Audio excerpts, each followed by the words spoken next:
बिस्मिल्लाहिर्रहमानिर्रहीम। अस्सलामु अलैकुम वरहमतुल्लाहि वबरकातुहू। मोटिवेशन में खुश आमदीद। मैं हूँ आपका होस्ट राना मुजम्मिल। एक इंसान नहायत ही सादा और दयानतदार था। इसको अपनी जवानी में दीनी इल्म हासिल करने का शौक था।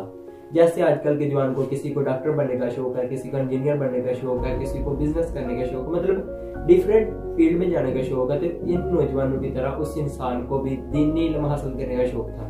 इसने दीनी इल्म हासिल किया और दूसरे गाँव की एक मस्जिद में खतीब लग गया।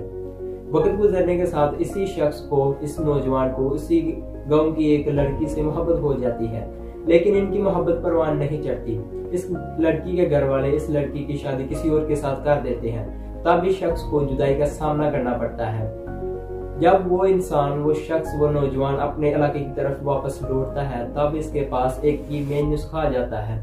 वो कीमती नुस्खा दुनिया के किसी इंसान के पास भी हो तो वो अच्छी नतीजे देने लगता है।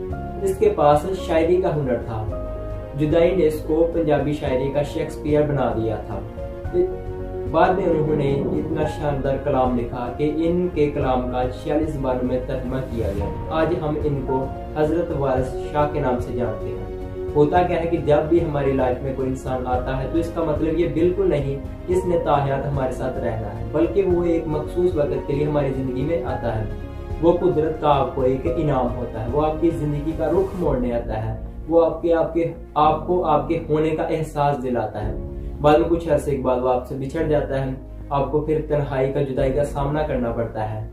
दुनिया में कोई भी इंसान जो कामयाब हुआ है उसको सबसे पहले एक लम्हे से जरूर गुजरना पड़ा है। वो लम्हा तन्हाई का लम्हा है। तन्हाई में इंसान खुद को ज्यादा पहचानता है।